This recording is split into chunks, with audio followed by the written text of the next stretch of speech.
Well, hello there, YouTube, and welcome to Monday, the 16th of October. It is, 59 degrees. It's almost 60 degrees out here, but it's raining. A little pause in the rain at the moment, but yeah, very comfortable 60 degrees, basically. Look how green everything is turning back after that little dry spell. I think it's supposed to rain all day today. This time of year, you pretty much don't pay attention. You pay attention when they start talking about snow and ice and stuff like that, and you kind of see where it's going to be and how cold it's going to get. Other than that, it's pretty much going to rain. You'll get lucky and have a nice day every once in a while. But anyway, welcome to Monday. Welcome to a new week. Now it's saying 58 degrees. That's it's quite comfortable. I'm not wearing a coat. Nothing, I'm just wearing my work stuff. Look how dark the clouds are over the power line mountains. In fact, half of the mountains up there are in the clouds. That's probably pouring down rain up there. Wouldn't want to be up there on a dirt bike. All that, like on the power lines, there's a lot of clay up there. Oh, as a kid, we used to ride up there all the time. And yeah, that's like Texas clay up there. It gets ugly in a hurry. If you don't have good, fresh, knobby tires, yeah, you're really in trouble. Welcome to our world. Man, what a mess. 59 degrees and absolutely pouring out there. Actually lightened up just the last couple seconds there. Yeah, it was way late. Yeah, man. Just pouring. It's gonna be a miserable day. Yeah, it's like umbrella weather out here, Mama. Holy moly. Mama? Yes, Monday's creeped herself right on back around. I know, she's so sneaky. Time to start off a new work week. Yep. Have a wonderful day. You Love too. you. See you. Bye. I love you. All right. Bye-bye now. Bye. So I thought I'd get lucky and my Bronco would show up today because it's been sitting at a UPS facility in Portland since late Friday night. And it's still sitting there, has not moved since Friday. But this is the underdriven gears, a ring and pinion for the Bronco. If you guys are interested, that's what it is, the 2210. They make some other ones that actually sell a set where it overdrives the front and underdrives the rear, but I know how this works, so I'm sticking with it. And also for the Bronco, this is another one of those 180 Pro Injora motors that works fantastic, as you can see. A lot more speed and power. And I ordered these last two things before I realized the shocks, I don't know, I'm not giving up on them yet, but these are shock towers specifically for the Defender. So it just gives you just endless amount of adjustability. So I can angle them shocks around and make the truck ride lower. I don't know. I don't know that I'll ever get what I need out of those shocks. Maybe find some different springs, or I don't know. I've heard people have doubled up springs on them and they just can't get them to work, and just do like I did, just gave up and put the stock shocks back on. I'll probably just stick with them. And again, same kind of deal, because these will not work on the Bronco unless you carve the body apart. They work on the Defender, and this will work on the Bronco, namely because it has that cutaway where a body part you got to cut off. You don't have to. And kind of the same deal. These are, well, they kind of sit in their back. This is the rear of the truck. The front actually bolts to the rear. But you can see kind of the same deal. You have just tons of adjustability. But this is the adjustments for the front. And where this cutaway is, if you look for the same set for the Bronco, or I mean the Defender, this is just a whole series of shock mounts. So I have seen a picture where somebody was using one of the front shock mounts way off to one side. This is the front. This is actually backwards. This should be facing forward. It comes down and bolts to the front, because this is where the bumpers mount. So this is reversed. But anyway, we'll see what we can come up with. If I can make it work, great. If not, oh well, I can say I tried and I had fun doing it. Just, it's a ball just to sit there and tinker with these things. Although sometimes you get a little frustrated with it, especially with Injora. You know, if you've never been around RC cars and you start ordering this Injora stuff, they never come with any instructions. But I got these and no truck. This I can play with right away, and all of this can't do anything till tomorrow. Well, that always was the predicted date. Well, initially it was last Friday, but I got an email saying they couldn't ship it that way and that it's coming ground. All right, get back to my JOB here. This is my third time going back together with this thing. Well, you can see they're not torqued all the way down, not even close to torque, but just, you know, slowly lowering the cam caps down. And as it goes down, you know, it's gear driven cams. It has a cam chain that runs a jack shaft that drives a gear that drives the cams. But yeah, as I start getting down, first I had the exhaust cam off one tooth, and then, so I get that, think I got it perfect on both. And as it's lowering the cam, because it's inline forward, there's always going to be a valve or two being pushed. So you have that load, and you got to be very careful that you go even on it. And anyway, as it's coming down, I'm one tooth retarded on the intake and one advanced on the exhaust. So gotta loosen it back up. There's 20 of those bolts, and it takes a long time to go step by step by step by step and tightening these things. There's a crazy order that you have to go by as well. So anyway, I just got it like probably halfway roughly, and gotta back them back off and do it again.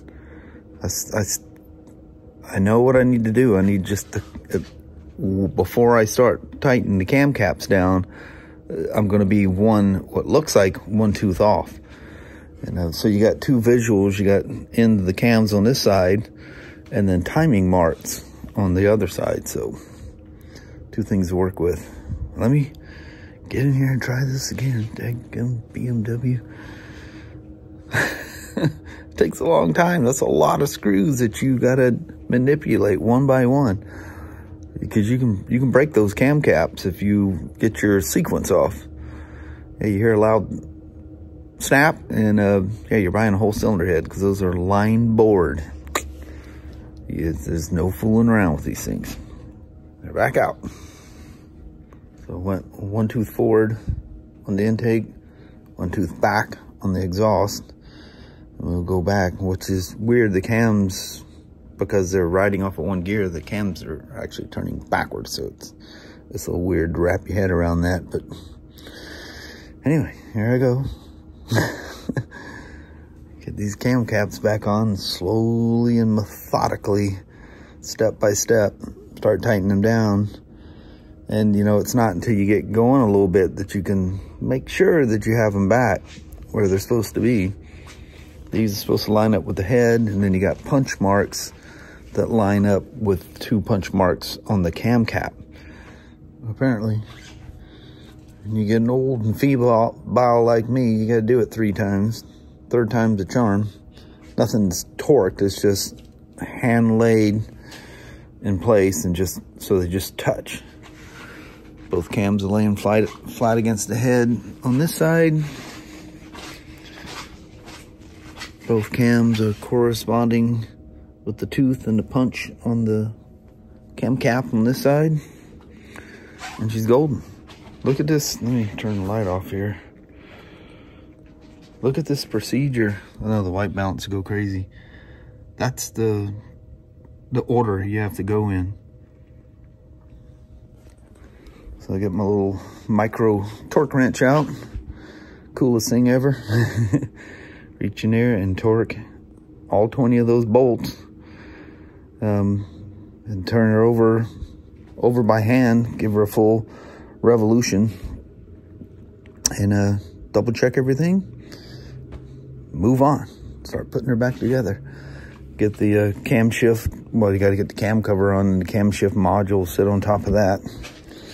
I was showing you guys that the other day. So those things will pop up out of there, and then the modules sit in, and electronically adjust the cams. Pretty cool beans, huh? Cool stuff.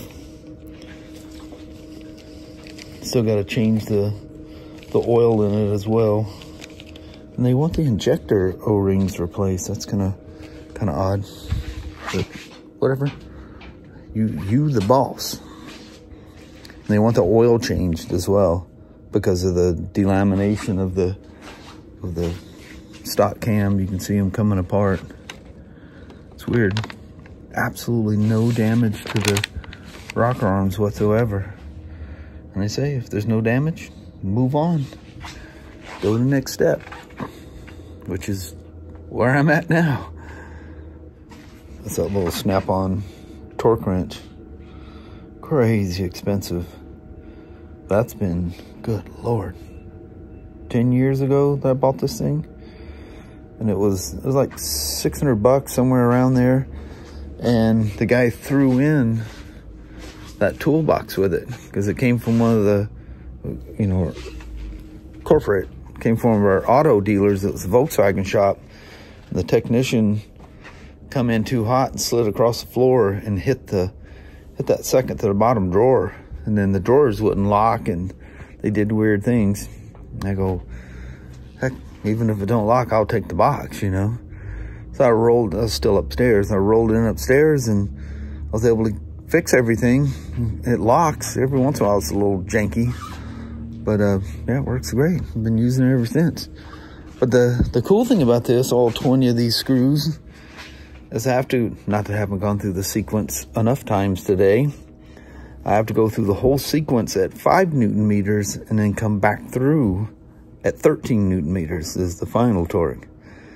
So there'll be a lot of beeps.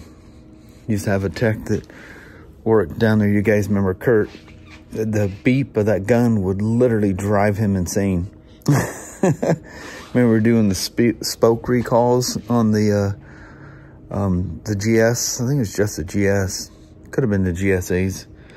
But yeah, that thing, a lot of beeps. That thing just goes forever on a set of batteries. And it's probably 3, maybe 4 times, maybe 3 times I've had it tested, and she's spot on. Gotta love the snap-on stuff. You pay for it, but you get a fine product out of it, that's for sure. Gave her a couple 3 revolutions, lined everything back up, everything's perfect, everything torqued down, and all of a sudden our phones and stuff are going crazy. We're under a tornado watch here from right where I'm standing, moving northeast, so it's moving away from us. But I don't see anything on my radar thing looking at it. But yeah, so I have to show you this. There's one final check that you do. You slide that tool in there. See it sitting right there? So that's got slots on the end of it, where we're gonna use the A side. If you can see the A facing the cams. And it perfectly slides in both cams. Yeah, it's notched on the end. You see that? Fits in there like a glove, except for like a plastic guard in the way. And that's fitting the slots of the intake and the slots of the exhaust. Slides in there, absolutely perfect. That's your final check after everything's torqued down. But nice thing is, because I put a new camshaft in this thing, and this is what's really nice. I mean, the ultimate nice. If I find a shim that's doesn't match the new cam, I gotta pull the cams back out. So wish me luck on that. It's crazy. The bullet, this is a bulletin for that, and I think it pays 3.3 or 3.6 hours. Now you gotta remember, you gotta completely take the bike apart just to get to this part. I've spent more time fighting these cams today than what the whole bulletin pays. But that's the way I am these days. Just is what it is. Gotten old, slow, methodical, and then just that rush of pumping mass workout has left me. I was that guy at one point. I learned a lot. I learned a whole lot of things not to do. And number one, be good at it, and the speed will come naturally. Don't ever try to go fast first. It's like road racing. I remember this one guy was telling me one day, and it just stuck in my head, and now it's old. It's an old saying now. Practice on being smooth, the speed will come naturally. I practiced on being smooth, and the speed came. But the nice thing is, the only time I crashed is when, literally, the only time I ever crashed was when I was hitting somebody's blown up engine oil or coolant on the track. One of the reasons I don't like coolant. That's like hitting ice. It is some kind of slippery. But, you know, by the later days, you have to, all that has to go. And you got to prove in tech inspection that you have distilled water in there, no coolant. There cannot be any detection of coolant when they test your system. So that saved that. And now they have belly pans that are required that you're under chin fairing. So if the engine blows, the oil goes into that pan. And usually when they blow, you get off the track pretty quick. It's not a fix all, but at least it doesn't just dump straight on the ground and, take yourself out. Then once you go down, you could take other people's. So, it all works for the good. But anyway, whatever that tornado thing, it's over now. It's moved on, but there could be more. It's crazy warm out there. So, well, hello there, YouTube. Look at this, second night in a row, got outside. Yeah. In fact, we're about to have sun in our face. The hold up at the bridge there in construction in Woodland was only like 7 or 8 minutes. So. Yeah, that was nice. Oh yeah, that's definitely not a Friday time. Man, no, that's crazy. But anyway, it's a good day at work. Poured down rain all day at work. Yes, it did. I don't think it literally ever stopped. In fact, I came upstairs for something and had to use one of Kelly's umbrellas to go down, grab my stuff, and come back upstairs. It was pouring that bad. Yeah, it was nasty. Tornado warnings and everything I know, else. that was crazy. Yeah. Everybody's going, did you hear? Yeah. Yeah. But anyway, hope you guys enjoyed the day. On that, we will slip out of here. Alrighty, well, thank you guys so much for watching. We really do appreciate it. We will talk to you tomorrow. Same smoke time, same smoke channel. Don't forget to give it a thumbs up. And you guys have an amazing Tuesday or Wednesday. Heck yeah. All right. See you in the morning. Start this all over tomorrow. Yep. Thanks for watching now. Bye-bye.